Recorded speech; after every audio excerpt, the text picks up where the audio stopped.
இன்றைக்கி சாயந்தரமாக தான் நம்ம தோட்டத்தில் வேலையவே ஸ்டார்ட் பண்ணியிருக்கோம். ஏன்னா பயங்கர வெயில் அடிக்குது. 5 மணி ஆயிடுச்சு. அதுக்கு மேலே தான் வந்து தண்ணி எடுத்து விடவே வந்திருக்கேன். காலையில் 2 மணி நேரம் தண்ணி கட்டியாச்சு. இப்போ 2 மணி நேரம் எடுத்து விடலாம் அப்படின்ட்டு தீவன கட்டுக்கு தான் தண்ணி கட்ட வந்திருக்கிறேன். ஸோ நம்ம எப்பயுமே கிணத்தை வந்து ஒரே டைமில் தண்ணி எடுத்துவிட்டு வடிக்க மாட்டோம். காலையில் 2 மணி நேரம், சாயந்தரம் ஒரு 2-2.5 மணி நேரம்.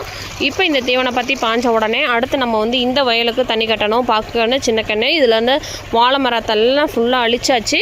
ஹாஃப் வயல் வந்து உழவு ஓட்டியாச்சு. அடுத்த பாதி வந்து இப்போ தான் ஓட்டிகிட்டு இருக்காங்க ட்ரில்லர் வச்சு. ஸோ அதுக்கு முன்னாடி நம்ம சேனலுக்கு ஃபர்ஸ்ட் டைம் வந்தால் மறக்காமல் சப்ஸ்கிரைப் பண்ணி சப்போர்ட் பண்ணுங்கள். அந்த லைக் பட்டனை தட்டி விடுங்க. அப்போ தான் நிறைய பேருக்கு போய் சேரும். ஏதோ எனக்கு தெரிஞ்ச விவசாய வேலைகள் எல்லாம் பண்ணிகிட்ருக்கேன். ஸோ முடிஞ்சால் ஒரு சப்போர்ட் பண்ணுங்கள். பங்குனி வெயில் பல்ல காமிச்சிட்டு அடிக்குது. அதனால் எந்த வேலையுமே 11 மணி வரைக்கும் 11 மணிலேருந்து திருப்பி 4 மணி வரைக்கும் எந்த வேலையும் செய்ய முடியல. மாடு கூட நம்ம வந்து வயலில் கட்டுறதில்ல. கட்டுத்தரையிலேயே கட்டி தீனி போடுறோம். ஏன்னா பயங்கர வெயில் அடிக்குது. அதனால தான் 5 மணிக்கு மேலே தண்ணி எடுத்துகிட்ருக்கோம். மேலே இந்த தேக்கு தோப்பும் நம்மளோடது தான். தேக்கு மரம் வந்து விலை பேசலான்னு சொல்லிட்டு பார்த்துக்கிட்டு இருக்கோம். ஆனால் டன்னே 10,000-11,000 தான் கேட்குறாங்க. நடுவில் நிறைய மரம் வந்து நல்லாவே டன் அவங்க சொல்கிற அந்த குவாலிட்டிஸில் இருக்குது. ஆனால் 10,000-11,000 தான் கேட்குறாங்க. அதனால் வெயிட் பண்ணிக்கிட்டே இருக்கிறோம். இன்னும் நம்ம வந்து விடலை. தண்ணி எண்டு வரைக்கும் போயிடுச்சு. இப்போ நம்ம வந்து பாக்கனுக்கு திருப்பி விட்றலாம். இது வந்து எலெக்ஷன் மாதம் வேறங்க. கிட்டத்தட்ட என்ன சொல்லப்போனால் 1 மாதம்தான் இருக்குது. பரபரப்பான சூழலில் எல்லோரும் மாற்றம் வேணும்னு ஒரு சாரார் இருக்காங்க. நம்ம விவசாயியே என்னத்தங்க சொல்கிறது, ஆண்ட கட்சியிலேருந்து அரசமர கட்சியிலேருந்து ஆலமர கட்சியிலேருந்து இன்றைக்கி வந்த கட்சி, நேற்று வந்த கட்சி, டெய்லி ஒரு கட்சி வருது. எத்தனை கட்சி வந்தும் விவசாயிகளுக்கோ மக்களுக்கோ சாதாரண மக்களுக்கோ ஒன்றும் நடக்கிற மாதிரி தெரியல. நிறைய கட்சிகள் அவங்களோட வாக்குறுதிகளை கொடுக்கவும் ஆரம்பிச்சிட்டாங்க. நிறைய கட்சிகள் வந்து நடைமுறைக்கு சாத்தியமே இல்லாத வாக்குறுதிகளையும் கொடுக்குறாங்க. இலவசத்தை அள்ளி தெளிக்கிறாங்க ஒவ்வொரு கட்சிகள். அதில் விவசாயிகளுக்கு அலசி ஆராய்ச்சி பார்த்தா ஒன்றும் இருக்கிற மாதிரியே தெரில. விவசாய கடன் தள்ளுபடி வேணும் அப்படின்லாம் கூட பெருசாக என்னோட எதிர்பார்ப்பு இலவசம் வேணும் தள்ளுபடி வேணும்னு கூட கேட்கல. நாங்கள் விளைவிக்கிற பொருளுக்கு உரிய விலை கிடைச்சா போதும். இடைத்தரகர்களோட இடையிட கொஞ்சம் குறைச்சி அரசாங்கமே நிறைய கிடங்குகள் அமைச்சு விவசாயத்தை கொஞ்சம் நீர் மேலாண்மை இதெல்லாம் கொஞ்சம் பார்த்தா போதும். ஏன்னா ரொம்ப தண்ணி ட்ரை ஆகிட்டுருக்கு. ஸோ உலகம் எங்கேயோ போக போகுது. அதனால் இந்த மாதிரி விஷயங்களில் ஃபோக்கஸ் பண்ணால் நல்லாயிருக்கும் அப்படின்னு தோணுது. ஸோ என்ன நடக்குதுன்னு பார்ப்போம். நான் வந்து இந்த மாதிரி விஷயங்கள் தான் இந்த தடவை நான் ஃபோக்கஸ் பண்ணலாம் அப்படின்னு இருக்கிறேன். நீங்கள் எந்த கட்சிக்கு ஓட் போடுவீங்க, எதனால் ஓட் போடுவீங்கன்னு மறக்காம அந்த கமெண்ட் பாக்ஸில் கமெண்ட் பண்ணி விடுங்க. நானும் தெரிஞ்சுக்கிறேன். என்னோடய மெயின் இது வந்து ஒரு 2-3 விஷயந்தாங்க. ஒன்று கல்வித்தரம் நல்லா இருக்கணும், மருத்துவம்லாம் அடிப்படை வசதிகள். இன்னொன்று வந்து விவசாயம் பண்ணுறவங்களுக்கும் எல்லாமே நல்லா இருக்கணும். அதை விட்டு இப்போ நடைமுறையில் சாத்தியமே இல்லாத வாக்குறுதிகள்லாம் கொடுத்துட்டு அதெல்லாம் சிரிப்பாக தான் இருக்குது. அதே மாதிரி எங்களுக்கு தள்ளுபடிகள் இலவசங்கள் அதெல்லாம் வேணாம். மெயினாக வந்து நீர் அந்த ஆறு ஏரி குளங்கள் எங்கெங்கெல்லாம் தண்ணி தேக்க முடியுமோ தேக்கி வச்சா ரொம்ப நல்லாயிருக்கும். அதெல்லாம் ஃபோக்கஸ் பண்ணி தான் நான் ஓட் பண்ணலான் இருக்கேன். நீங்கள் எந்த கட்சிக்கு ஓட் போடுங்கன்னு மறக்காமல் கமெண்ட் பாக்ஸில் தட்டுடுங்க. நம்ம இப்போ அப்படியே தண்ணியை வந்து மாற்றி போட்டுடலாம். அப்படியே பைப்பு தூக்கி விட்டு இந்த சைடு வச்சா போதும். இந்த பாத்தி பாஞ்சோன்னே அப்புறம் திருப்பி போட்டுக்கலாங்க. பிடிங்கிச்சு.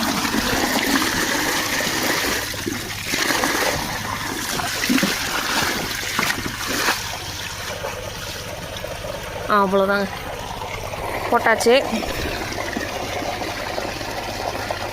ஸோ எந்த கட்சி வந்தாலும் நமக்கு வந்து நல்லது நடக்குமான்னா சொல்ல முடியாது. ஏன்னா இத்தனை வருஷமும் நம்ம என்ன நடக்குதுன்னு நம்ம பார்த்துட்டோம். ஸோ இந்த ஒரு எலெக்ஷனை தான் மாற்றி தான் போட்டு பார்ப்போமே. மாற்றம் வந்து தான் பார்க்கட்டுமே, என்ன நடக்குதுன்னு பார்க்கலாம். லாங் வீடியோவிலே பார்த்துருப்பீங்க. பார்த்தீனி செடிக்கு வந்து உப்பு கலந்து புல் மருந்து அடித்தோம். நல்லாவே பொரிஞ்சிருக்கு. எல்லாமே பார்க்கணுமே லைட்டாக வாடி இருக்குது. அது பிரச்சனை இல்லை, தலைஞ்சு வந்துடும். ஸோ அடுத்த தடவை வந்து முளைப்பு வரப்பே உழவு ஓட்டிடலாம், இல்லை களை வெட்டிடலாம் அப்படின்னு இருக்கோங்க. ஏன்னா வளர விட்டோம்னா இந்த மாதிரி தான் ஆயிரும். அதனால் அடுத்த தடவை வந்து கொஞ்சம் சீக்கிரமாக அடிக்கலான்ட்டுருக்கோம். பரவாயில்ல, உப்பு அடித்து கலந்து அடித்தோடனே நல்லா பொரிஞ்சிருக்கு. அடுத்த தடவை வளர்ந்து வரப்பே அடிச்சிடணுங்க கண்டிப்பாக. பாதி ஓட்டியாச்சு, மீதி பாதி இப்போ தான் ஓட்டிக்கிட்டு இருக்காங்க. ட்ரில்லர் தான் நம்ம வந்து பழைய ட்ரில்லர் ஆயிடுச்சு. ஓடுற வரைக்கும் ஓட்டணும். அப்புறம் ரிப்பேர் ஆயிடுச்சுன்னா வேறு மாற்றிடலாம் அப்படின்னு சொல்லியிருக்கோம். வாழை மரம் எல்லாமே அழிச்சாச்சு இந்த தடவை.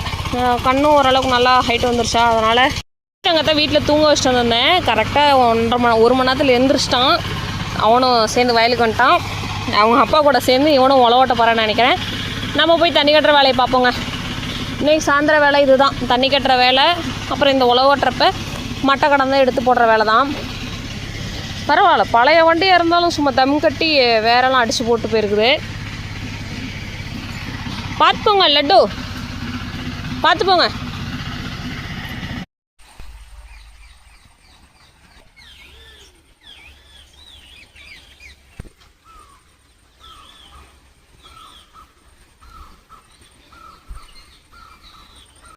இந்த தேக்கு மரம் இருந்தாவே அதுக்கு பக்கத்தில் எந்த செடியாக இருந்தாலும் கொஞ்சம் வாடி போயிடுதுங்க. அதோட ஹீட்டு வந்து அந்த அளவுக்கு இறங்குது. அங்கே பாருங்க, பாக்கன்னு எல்லாமே வந்து இந்த தேக்கு தலை உழுவுறது. இந்த தேக்கு மரத்தில் அவ்வளோ ஹீட் ப்ரொடியூஸ் ஆகுது. அதனாலேயே மோஸ்ட்லி அதுக்கு சைடில் இருக்கிற மரத்தில் காப்பும் கம்மியாக தான் இருக்குது, வாடியும் போயிடுது டக்குன்னு. ஏன்னா ஹீட் அந்தளவுக்கு பயங்கரமாக இருக்குது.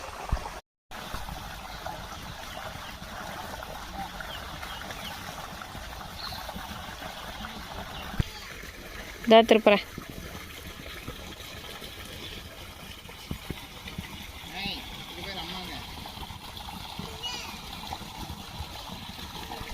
ஆஃப் ஆயிடுச்சுங்க.